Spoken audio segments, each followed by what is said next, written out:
Sri Sai Ram. Our most humble and loving pranams at your divine lotus feet, Bhagwan. We bow down to our omniscient, omnipresent and omnipotent Bhagwan on this holy day. By Bhagwan's grace, the lovers of Swami Sanjay Sai, Chennai, humbly offer a garland of programs at his divine lotus feet. We begin our program with Vedic chanting. घनानां त्वा गणपतिगुं हवामहे कविं कवीनामुपमश्रवस्तमम् ज्येष्ठराजं ब्रह्मणां ब्रह्मणस्पत आनशृण्वन्नोतिभिः सीदसादनम् प्रणो देवी सरस्वती वाजेभिर्वाजिनीवतीं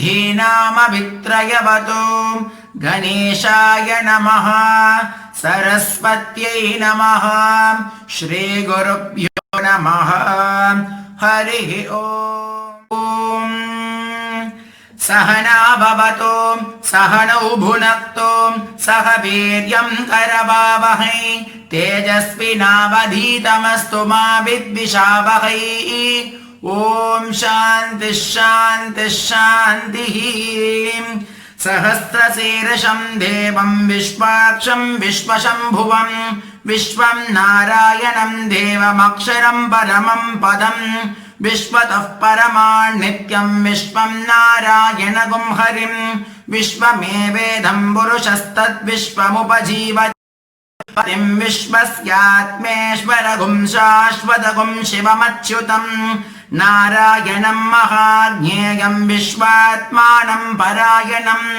नारायणपरो ज्योतिरात्मा नारायणः परः नारायणपरं ब्रह्म तत्त्वं नारायणः परः नारायणपरो ध्याता ध्यानं नारायणः परः यच्च किञ्चित् जगत् सर्वं दृश्यते श्रूयते पिबाम् अन्तर्बहिश्च तत्सर्वं व्याप्य नारायणस्थितः अनन्तमव्ययं कविगुं समुद्रेन्तं विश्वशम्भुवं पद्मकोशप्रतीकाशगुं हृदयं चाप्यधोमुखम् अधो निष्ट्याभितस्यान्ते नाभ्यामुपरि तिष्ठति ज्वालमालाकुलं भाति विश्वस्यायतनं महत् सन्दतगुं शिलाभिस्तुलं बत्याकोशसन्निभम् तस्यान्ते सुशिरगुं सूक्ष्मं तस्मिन् सर्वं प्रतिष्ठितं तस्य मध्ये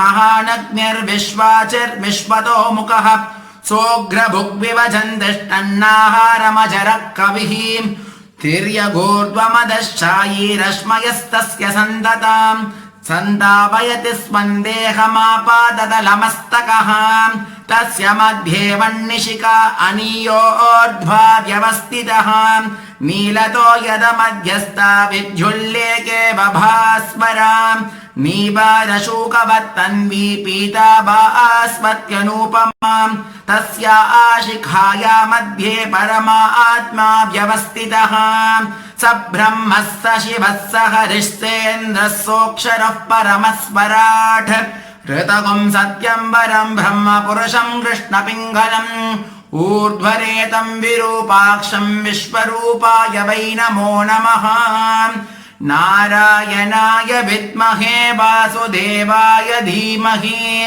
तन्नो विष्णुः प्रचोदयात् यश्चन्दसां वृषभो विश्वरूपः छन्दोऽव्योऽमृतात् सम्बभूव समेन्द्रो मेधया आस्तृणोतु अमृतस्य देवधारणो भूयासं शरीरं मे विचर्षणं जिह्वा मे मधुमत्तमा कर्णाभ्यां भूरि विश्रुवं ब्रह्मणः कोशोऽसि मेधया पिहितः श्रुतं मे गोपाय ॐ शान्ति शान्ति शान्तिः ॐ मेधा देवी जुषमाना न आगात् विश्वाची भद्रा सुमनस्य माना त्वया दृष्टानुधमानात् दुरुक्तान् बृहत्वदेम विदते सुवीरा आहा त्वया जुष्टऋषिर्भवति देवि त्वया ब्रह्मा गतश्री ऋतत्वया त्वया जुष्टश्चित्रं विन्दते वसुसानो जुषस्व द्रविणो न मेधे मेधामयिन्द्रो ददातु मेधां देवी सरस्वती मेधां मे अश्विना उभावादत्तां पुष्करस्रजा अप्सरासु चया मेधा गन्धर्वेषु च यन्मनः दैवी मेधा सरस्वती सामा मेधा सुरभिर्जुषतागु स्वाहा आमा मेधा सुरभिर्विश्वरूपा हिरण्यवर्णा जगती जगम्याम् ऊर्जस्वती पयसा पिन्वमाना सामा मेधा सुप्रतीका जुषन्ताम् मयि मेधां मयि प्रजां मयि अग्निस्तेजो ददातु मयि मेधां मयि प्रजां मयीन्द्र इन्द्रियं ददातु मयि मेधां मयि प्रजां मयि सूर्यो भ्राजो ददातु ॐ हंस हंसाय विद्महे परमहंसाय धीमहि तन्नो हंस प्रचोदयात् लीला देवी गुं शरणमहं प्रपद्ये गृणाहि घृतवती सवितराधिपत्यै पयस्वतीरन्तिराशानो अस्तु ध्रुवा दिशा विष्णुपत्न्यघोर शेषानासा सोया मनोताः बृहस्पतिर्मातरिष्वोत वायुः सन्दुवाना वात अभिनोन्तु विष्टम्भो दिवो अरुणपृथिव्या अस्येषाना जगतो विष्णुपत्नी विष्णुपत्न्यै च विद्महे श्रीभूसख्यै च धीमहि तन्नो लीला प्रचोदयात् यदक्षरपदभ्रष्टं मात्राहीनं तु यद्भवेत् तत्सर्वं क्षम्यतां देव नारायण नमोऽस्तु ते विसर्गबिन्दुमात्राणि पदपादाक्षराणि च न्यूनानि चातिरिक्तानि क्षमस्व सा ईश्वर अपराधसहस्राणि क्रियन्ते हर्निशं मया दासोऽयमिति मां मत्वा क्षमस्व सा ईश्वर अन्यथा शरणं नास्ति त्वमेव शरणं मम तस्मात् कारुण्यभावेन रक्ष रक्ष सा ईश्वर ॐ तत्सत् श्री साई ईश्वरार्पणमस्तु।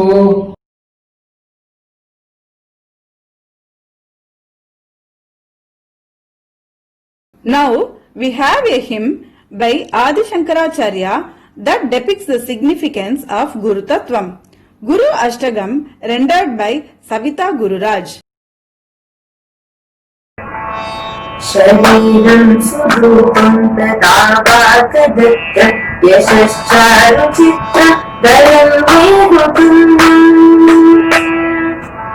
मनश्चेदनत्नं गुरोरं विपत्ते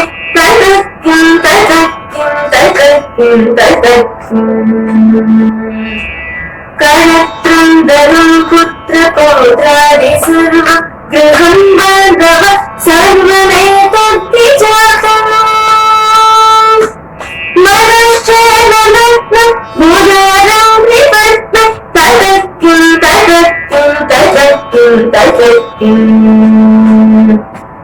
शरणाङ्गादिगेनो मुखे शास्त्रभित्ति कवित्वादिकृत्य सुकृत्यां करोति मनश्चेदनत्नं गुरोरं विपत्ति ततक्किं विदेशेषु मान्या स्वदेशेषु धन्य सदाचारं तेषु मत्तो न जान्या मनश्चेदनत्नं गुरोरं विपत्ति ततक्किं क्षमामण्डले भूपभूपालवृन्द सदा सेवित यस्य पादारविन्दम् मनश्चेदनत्न गुरोरं विपत्ति ततकिं ततकिं ततकिं ततकिम् यशो मे गतं दिक्षुदार प्रताप जगत्प्रस्तुतार करेय प्रसादात् मनश्चेदनत्न गुरोरं विपत्ति ततकिं ततकिं ततकिं ततकिम् न भोगेन योगेन वा वाजिराज प्रकान्तामुखि नैव वित्तेषु चित्तम् मनश्चेदनत्न गुरोरं विपत्ति ततकिं ततकिं ततकिं ततकिम् अरण्येन वासस्य गेहेन कारि न देहे मन वर्तते मे प्रवर्ते मनश्चेदनत्न गुरोरं विपत्ति ततकिं ततकिं ततकिं ततकिम् गुरोरष्टकं पठेत् पुण्यदेवी यति भूपति ब्रह्मचारी चति लभेद्वाचितार्थम् पदं ब्रह्मसंज्ञम् गुरोरुकवाक्ये मनो यस्य रत्नम्. Here is a skit, Guru Dakshina, that emphasizes the value of the human body and how it should be used to serve others. Om Shri Sai Ram. We are grateful to Bhagwan for giving us this novel opportunity to offer the e-skit Guru Dakshina at his lotus feet as a part of our Guru Purnima celebrations in Chennai. Pranam Gurudev. We have gathered a lot of knowledge and wisdom in these few years when we were blessed to be with you. Yes, my children, it is time for you to leave. You are ready to lead a meaningful life. Gurudev, please tell us what you may offer you as Guru Dakshina. I am very happy to learn about your love and gratitude, but I do not expect any Guru Dakshina from you. Please, Gurudev, we are very eager to offer you something which you like very much. Alright, children, you go into the forest behind our Gurukul. Bring some dry leaves for which no one has any use. Dry leaves? Is that all, Gurudev? Remember, it should not be of any use to anyone. We understand, Gurudev. They leave for the forest to look for their Guru Dakshina.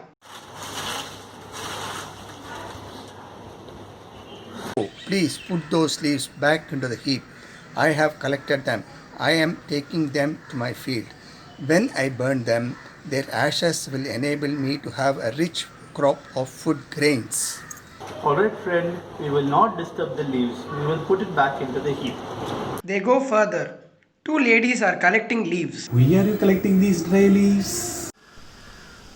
I use these leaves as fuel for heating water, for bathing, and for washing clothes. Mother, why are you collecting these dried leaves from these bushes? My husband is a Vaidya and I collect these particular leaves for him to prepare medicines. The pupils go further into the forest. We have come so far and we are yet to find a single useless leaf. Don't worry, we will go further into the forest and try again. See, there are few dry leaves here. Let us pick them up. Just then, a bird flies down and picks up a leaf. Oh, the bird is carrying all the leaves to the top of that tree. See, it is building a nest over there. Oh friend, these leaves are needed by the bird. So we will go somewhere else. Oh, we've been looking everywhere and we're so tired. I think we're going to return empty-handed. Look, in that pond. Do you see that leaf floating on the water? At last, I think we have found our Guru Dakshina. Let me take it.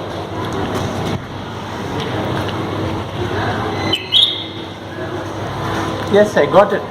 See, there are two big ants moving on it.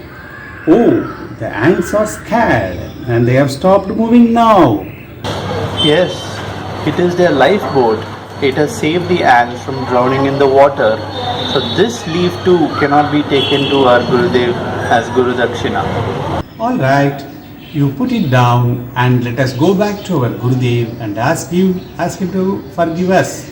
Gurudev, please forgive us for not bringing the Guru Dakshina you had asked for. All the dry leaves we saw were being used for some purpose or the other. Children, I have already received your Guru Dakshina I wanted. The knowledge you have gathered today is my real Guru Dakshina. Even a dry leaf is of great use to man, bird and insect.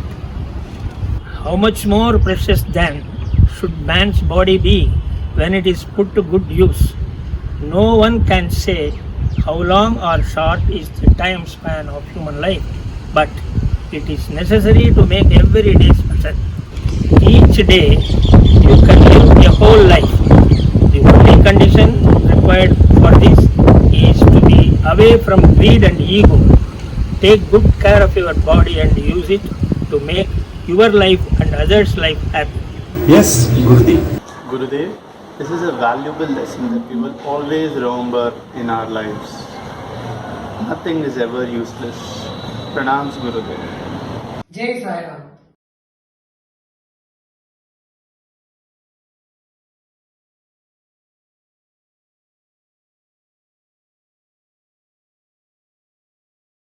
Next, we have a prayerful glorification of the Guru through a Bharatanatyam dance by Srimati Shweta Sitaram.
The Sanjay Sai Ashtagam was prompted by Bhagwan himself to Srimati Vijayalakshmi Ganesh.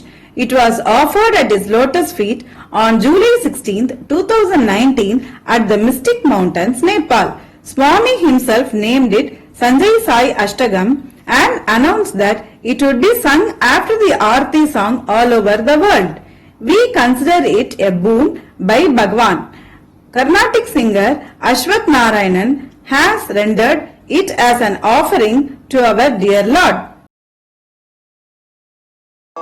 राज राज राज राज राज शेखरा राज राज राज राज राज शेखरा हृदयवास साई देव साई सुंदरा हृदयवास साई देव साई सुंदरा संजय साई सुंदरा सत्य धर्म शांति प्रेम बोधक प्रिया सत्य धर्म शांति प्रेम बोधक प्रिया मंदहास वदन साई सुंदरेश्वरा मंदहास वदन साई सुंदरेश्वरा साई सुंदरेश्वरा कुशल वंश दीपका धर्म रक्षका कुशल वंश दीपका धर्म रक्षका प्रेम शांति स्थापका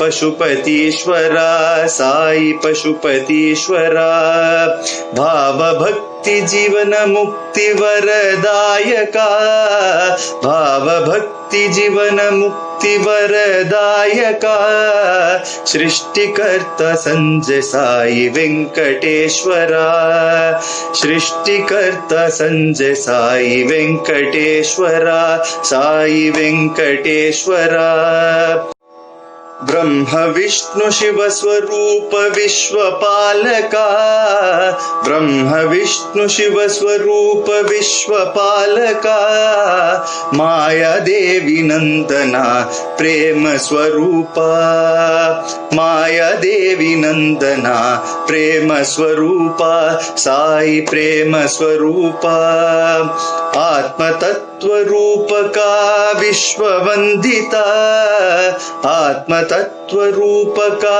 विश्ववंदिता दीन रक्षका साई दया सागरा दीन रक्षका साई दया सागरा साई दया सागरा सर्वधर्म पोषका ज्ञान प्रदीपा सर्वधर्म पोषका ज्ञान प्रदीपा विश्व शांतिदायका ज्योति प्रकाश विश्व शांतिदायका ज्योति प्रकाश साई ज्योति प्रकाश पद्मनाभ पद्मपाद परम शाश्वता पद्मनाभ पद्मपाद परम शाश्वता भक्त चित्त मोदका साईश्वरा भक्त चित्त मोदका साईश्वरा संजय साईश्वरा संजय साईश्वरा राज राज राज राज राज शेखरा राज राज राज राज राज शेखरा हृदयवास साई देव साई सुंदरा हृदयवास साई देव साई सुंदरा संजय साई सुंदरा संजय साई सुंदरा Maitreyan Bhajata, an ode to a better world composed by the Paramacharya of Kanchi, has been sung by Ranjani Ramesh. मैत्रीं भजत अखिल हृजयत्री मैत्रीं भजत अखिल हृजयत्री मैत्रीं भजत अखिल हृजयत्री आत्मवदेव परानपि पश्यत आत्मवदेव परानपि पश्यत युद्धं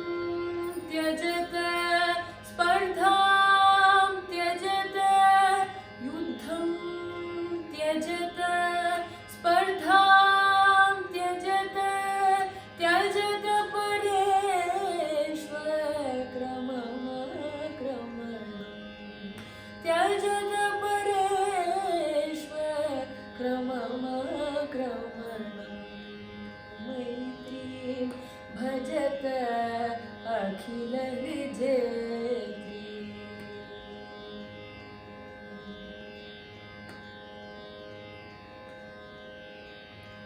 जननी पृथ्वीं कामदुःखास्ते जननी पृथ्वीं कामदुःखास्ते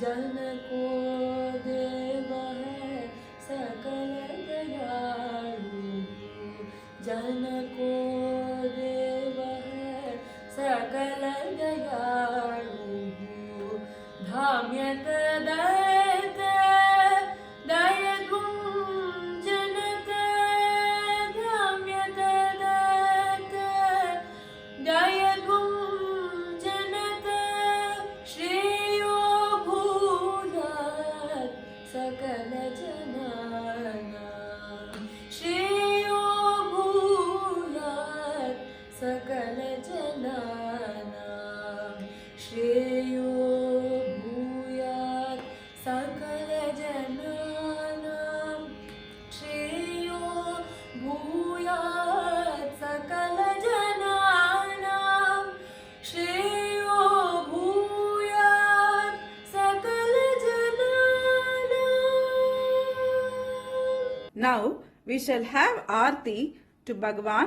शंकर रूपा सज्जन वंदित साई रामा नमोस्तुते शंकर रूपा सज्जन वंदित साई रामा नमोस्तुते रघुपति रूपा रम्य चरित्र साई रामा नमोस्तुते रघुपति रूपा रम्य चरित्र साई रामा नमोस्तुते केशव रूपा क्लेश विनाशक साई रामा नमोस्तुते केशव रूपा क्लेश विनाशक साई रामा नमोस्तुते अद्भुत चरिता जनेयार्थ रक्षक नमोस्तुते अद्भुत चरिता जनेयार्थ रक्षक नमोस्तुते सर्वाधारा साधु जनामन साई रामा नमोस्तुते सर्वाधारा साधु जनावन साई रामा नमोस्तुते निर्विकारा निर्मल चरित साई रामा नमोस्तुते निर्विकारा निर्मल चरित साई रामा नमोस्तुते साई रामा नमोस्तुते जय साई रामा नमोस्तुते साई रामा नमोस्तुते.